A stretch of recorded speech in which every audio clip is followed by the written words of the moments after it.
नफरत हार रही है और मोहब्बत जीत रही है।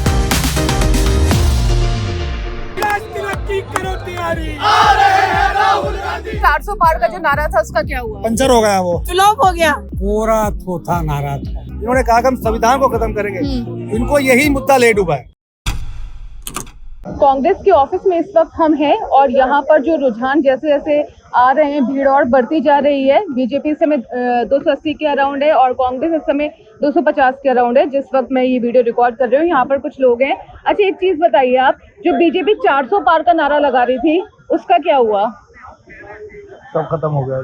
400 पार जीरो हो गया, जनता ने जीरो कर दिया उसको। हवा हवाई, हाँ हवा हवाई होगी। हवा भाई, आप बताइए 400 पार के बारे में क्या कहेंगे? देखिए, बेवकूफ़ी है सरासर। ये माइंडसेट चेंज करने के लिए उल्टी सीधी बातें बच्चों वाली करते हैं कि 400 पार, 4 सीटों का पता नहीं होता है, ये 400 पार आएगी। ये सिर्फ माइंडसेट करने का, लोगों का एक मिजाज बनाने का कि हाँ ये तो 400 पार आ रहे हैं, इनकी सीटें कम करो। पहले ही एहसास दिला देना चाहते हैं और इन्हें अच्छी तरीके से पता है कि जीत नहीं रहे कहीं से कहीं तक भी। जनता ने इस बार, कांग्रेस पार्टी ने इन्हें हराने का फैसला नहीं लिया, या जो इंडिया अलायंस है उसने हराने का फैसला नहीं, इस देश की जनता ने इन्हें हराने का फैसला लिया है और इन्हें बहुत अच्छी तरीके से पता है कि हम चुनाव हार रहे हैं। आप बताइए, बीजेपी तो दावा कर रही थी कि 400 पार होगा। मैडम ये कुछ नहीं है, अभी आप सेंसेक्स देखो, 4 बजे तक ये सारी चीजें चेंज हो जाएंगी। सिर्फ मार्केट को अप रखने के लिए ये कुछ नहीं है। 4 बजे आप देखेंगी तो इंडिया गठबंधन 300 सवा 300 के आसपास रहेगा। अच्छा, सिर्फ मार्केट को संभाल के रखने के लिए ये सारी चीजें हैं अभी जो ये दिखाई जा रही हैं कि 280 क्या हो गया, 280 अभी 2 दिन पहले तो दिखा रहे थे 430। एग्जिट पोल में तो सब जगह अभी क्या हुआ उसका? हमारे जो नेशनल प्रेसिडेंट है 295 वाला का सॉन्ग, एग्जैक्टली 295 प्लस। और बीजेपी के जो नारा था 400 पार, उस पे क्या कहेंगे? वो गए, मोदी जी का झोला चेक करने का टाइम है। झोला चेक कराओ कि क्या लेके जाने वाले हो गया टाइम पूरा। चलिए, हम यहाँ कांग्रेस के ऑफिस में यहाँ पर लोगों से पूछ रहे हैं कि जो बीजेपी का दावा था 400 पार, उसके बारे में उनकी क्या राय है, और लोगों से बात करते हैं। सर ये बताइए, ये जो बोर्ड है ये दिखाइए, क्या लिखा है इस पर? इस पे लिखा है आज फैसला हो जाएगा। अच्छा, ये बताइए, जो बीजेपी 400 पार का नारा लगा रही थी उसका क्या हुआ? सुपड़ा साफ हो गया भारतीय जनता पार्टी का। ये जनता जनार्दन का चुनाव था और जनता जनार्दन इस बार इंडिया अलायंस के साथ थी और इंडिया अलायंस आप देखिएगा शाम तक अपनी सरकार बनाने जा रही है। मुद्दा ये था कि जिस प्रकार से प्रधानमंत्री मोदी जी ने जनता को गुमराह करने का काम किया, मैं गरीब का बेटा हूँ, माँ गंगा का बेटा हूँ, 15 लाख खाते में दूंगा, किसानों की आय दुगनी कर दूंगा, 2 करोड़ की नौकरी दूंगा, राम मंदिर का, धारा 370 का, हिंदू मुस्लिम का, तरह तरह के इन्होंने झूठ के एजेंडे में देश की जनता को फंसाने का काम किया और बहुत ही कम समय में 10 साल में एक्सपोज हो चुके हैं। आप बताइए 400 पार के बारे में क्या कहेंगे? वो एक बीजेपी से चला हुआ एग्जिट पोल था उनका, वो 400 पार का नहीं था। वो कहना चाह रहे थे कि आपके 400 हार, ये 400 हार रहे हैं, आप देखते रहिए 4 बजे तक के 400 हार जाएंगे। अच्छा, ऐसा होगा? हाँ बिल्कुल। 400 पार की अरे आप बताइए 400 पार के बारे में क्या कहेंगे?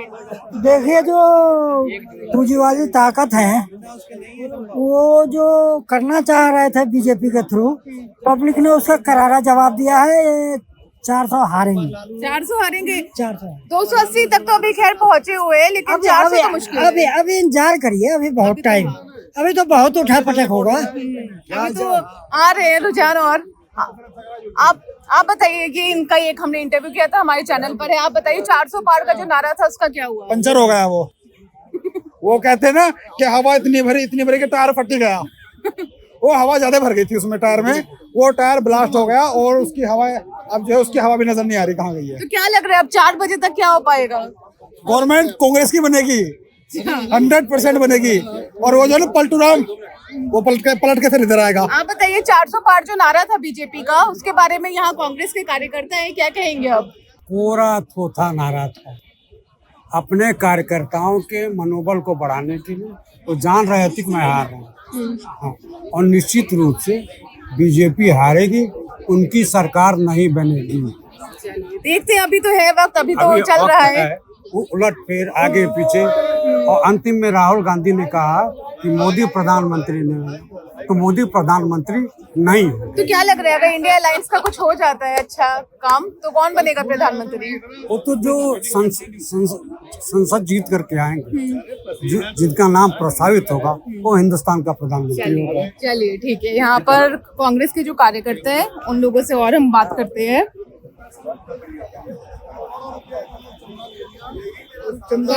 सब बीजेपी का नारा था इस बार 400 पार, उसके बारे में क्या कहेंगे?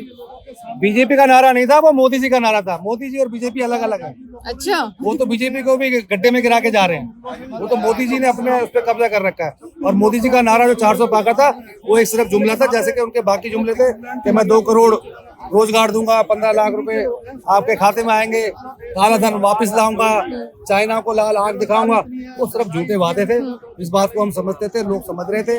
वो सिर्फ एक नैरेटिव बनाने का वो था। बाकी ये 400 पार का भी आपने देख ही लिया अभी, वो वैसे ही फेल हुआ जैसे कि उनके और जुमले फेल। अच्छा ये बताइए, आप इस समय मुझे लग रहा है बाबा साहेब अम्बेडकर का रूप में आए हैं, तो अपने पूरे इस कॉस्ट्यूम के बारे में बताइए। नहीं, मैं ये तो नहीं कह सकता कि बाबा साहब के रूप में आया हूँ। तो आप हाँ, लेकिन अम्बेडकरवादी आपने जैसे हूँ और अम्बेडकरवाद आपने जैसे संविधान हाथ में लिया है, और आपने नीली टाई और ये टाई, दम चक्र, तो ये पूरा लुक थोड़ा एक्सप्लेन कीजिए। ये संविधान के जो हमारा संविधान खतरे में आ गया था, जैसे कि आपने सुना बीजेपी के बहुत सारे मंत्रियों ने ये दिया कि हम 400 पार इसलिए चाहते हैं कि भारतीय संविधान को खत्म करें। तो ये एक मैसेज है, क्योंकि भारतीय संविधान को खत्म करना इतना आसान नहीं। और इसी वजह से जो हार, वैसे तो महंगाई, बेरोजगारी, शिक्षा, ये तो मुद्दे थे ही जो कि इनको हराने में कामयाब रहे। मगर इन्होंने 400 पार का वादा करके जो इन्होंने कहा कि हम संविधान को खत्म करेंगे, इनको यही मुद्दा ले डूबा है। क्योंकि जब जब संविधान पे अगर आंच आएगी या संविधान को बदलने की या संविधान को हटाने की बात की जाएगी, तो इस देश का एक एक आदमी, एक एक दलित, एक एक पिछड़ा वर्ग, मुसलमान, सब लोग अपनी जान तक दे देंगे संविधान को बचाने के लिए। तो आपको लगता है 400 पार नारे में जो सबसे बड़ी कील लगी है वो है संविधान, जिसकी वजह से जो लास्ट के जो चुनाव, 1-2 जो पहले चुनाव थे, उनके बाद जो जैसे जैसे संविधान को हमारे जननायक राहुल गांधी ने उठाया, हर मीटिंग में आपने देखा उन्होंने यही कहा कि इस संविधान को बचाने का चुनाव है, लोकतंत्र को बचाने का चुनाव है, हमारा जो वोट का अधिकार है इसको बचाने का चुनाव था ये। इसलिए सारी जनता संविधान के साथ खड़ी है, लोकतंत्र के साथ खड़ी है, कांग्रेस पार्टी के साथ खड़ी है, राहुल गांधी जी के साथ खड़ी है। और इंडिया गठबंधन बहुत मजबूती से अपनी सरकार बनाने जा रहा है 2 घंटे बाद। चलिए, और आपके लिए भी हमने लड्डू तैयार करा दिए। लड्डू दिख नहीं रहे, मैं लड्डू ही ढूंढ रही हूँ। 2 घंटे के लिए रखे हुए छुपा कर रख दिए। 2 घंटे बाद कॉन्फिडेंस नहीं था क्या कि लड्डू की जरूरत पड़ जाएगी? समय आएगा, अभी और लोग भी आ रहे हैं पूरे। आप देख रहे हो यहाँ पे इतनी भीड़ कार्यकर्ताओं की आई है, तो वो जैसे ही हमारा 2 बजे के आसपास फाइनल रिजल्ट्स आ जाएंगे तो लड्डू का वितरण भी होगा। और कल आपको आज ही मतलब बहुत अच्छा सब कुछ देखने को मिलेगा। और कल इंडिया गठबंधन सरकार बनाने जा रहे हैं। ये बताइए, बीजेपी का जो 400 पार का नारा था उसका क्या हुआ? फ्लॉप हो गया। हाँ, फ्लॉप हो गया। फ्लॉप हो गया क्या? पेट में दर्द हो रही है। आप बताइए, 400 पार का जो नारा था उसके बारे में क्या कहेंगे? उसके बारे में अब देखिए, रिजल्ट खुद ही बता रहा है।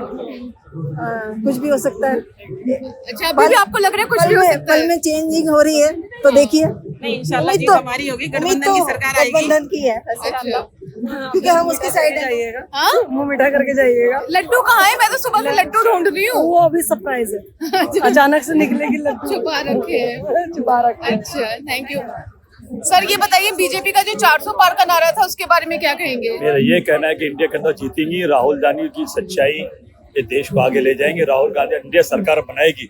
ये सब धोखा फरेब ये मोदी जी के ब्लड में है, वो सब फेल हो गया। अब अंदाजा लगा जाए कि हेममालिनी आगे चल रही है, राहुल जी टेढ़ा चल रही है, आदमी गिर रहा है, मोदी जी गिरने के कतार पर है, 50,000 रुपए 50 से आगे चल रहा है। सबसे बदनसीब आदमी है और कहता है कि मेरे को भगवान ने भेजा ऊपर से। और यूपी में जो हुआ है इस बार, यूपी में भी काफी इंडिया अलायंस आगे ही चल रहे हैं। सर, महाराष्ट्र में तो इनकलाब आया, महाराष्ट्र ज्यादा सीटें आ रही है, यूपी सीटें आ रही है। बस ये रखिए कि हिंदुस्तान की चाहे आरएसएस वाले, भाजपा वाले, वो भी पसंद नहीं कर रहे इनको, वो भी नहीं चाहते कि सरकार बने। 400 पार के बारे में क्या कहेंगे? वो तो खाली प्रोपगेंडा था उनका। 400 पार तो हो ही नहीं सकती थी किसी भी। चूर हो रहा है, क्या घमंड था, घमंड चूर हो रहा है। आपको दिखाई दे रहा है घमंड किस तरीके से नफरत हार रही है और मोहब्बत जीत रही है। मोहब्बत की फ्रेंचाइजी अब पूरे देश में बटने वाली है और नफरत की फ्रेंचाइजी बंद होने वाली है, जो बांट रखी है ना इन्होंने। ये नया टर्म आपने दिया है, फ्रेंचाइजी। हाँ, फ्रेंचाइजी दी मैडम। और क्या था, इन्होंने हर जगह जहाँ देखो वहीं पे किसी भी मंच पे खड़े होकर नफरत फैलाना देश के अंदर? कौन से देश का मुखिया होता है जो अपने देश के लोगों को बांटता है? भाई देश के लोगों को तो आपस में तो वो कहते हैं पेरेंट्स वाला काम होता है देश के मुखिया का। उन्होंने उसका उल्टा कर रखा। तो जनता जवाब भेजे ना पूरे देश की जनता ने कि भाई आप कितना भी टाइम पे चला लो, नफरत ज्यादा टाइम तक चल नहीं सकती। मोहब्बत एक ऐसी चीज है कि आप निरंतर जब करोगे तो उसका एक दिन असर आएगा। 10 साल कर लिया इन्होंने, 10 साल में एक काम नहीं बताया इन्होंने, एक अपना कोई मतलब वो मैनिफेस्टो के बारे में बात नहीं करी, सिर्फ हिंदू मुसलमान दाएं बाएं की बात। क्या लगा किस वजह से इतना बड़ा बदलाव आया इन बार इस चुनाव में? मुस्लिम है कितने 12% मनाते हैं, हम क्या डरने वाले हैं? मुसलमान हिंदू जब रामायण में जंग लड़ी, युद्ध में जंग लड़ी, मोहम्मद सल्लल्लाहु अलैहि वसल्लम से जंग लड़ी, मुसलमानों में हिंदू में गीता और कुरान ये कह रही है कि मिलजुल कर रहो, प्यार बांटो, मोहब्बत से रहो। पड़े कुरान भी ये कह रहा है कि मिलजुल कर रहो। जनता बनाम बीजेपी हुआ है इस बार। इन्होंने कहीं जनता का इन्वॉल्वमेंट किया, इन्होंने कहा अब की बार 400 बार, तीसरी बार मोदी सरकार। पब्लिक कह रही है 10 साल में क्या करा वो तो बता सर। और उसके बाद 5 साल का अगला मैनिफेस्टो जो बना रहे हैं उसके अंदर क्या करोगे? आपने पीछे नहीं किया तो आपको बता दो। इस बार तीसरी बार मोदी सरकार पर ये इसका मतलब हो गया कि जनता कुछ भी नहीं है आपके लिए। आप अपने आप में सर्वसर्वा हो, आपकी पार्टी, आपकी टीम। तो ऐसा कौन सा आपकी जादू की छड़ी जिसके आधार पर आप चीजें बोल रहे थे? जनता ने कहा भाई ठीक है, तुम हमें कुछ मत समझो, हम तुम्हें कुछ समझते चले जाओ। आज भेज रहे घर जनता इनको वापस भेजेगी थी। आप जहाँ से गुजरात से आए तो गुजरात चले जाओ। चलिए, तो ये हम अभी कांग्रेस के ऑफिस में, यहाँ पर हमने लोगों से बात करी जो यहाँ पर कांग्रेस के कार्यकर्ता है, इंडिया अलायंस के कार्यकर्ता है, उनसे हमने बात करी जो कि 400 पार जो नारा था उस पर काफी चुटकी ले रहे हैं। अब उनका ये कहना है कि ये कैसा ही नारा था। बहरहाल आपकी क्या राय है कमेंट बॉक्स में जरूर बताइएगा।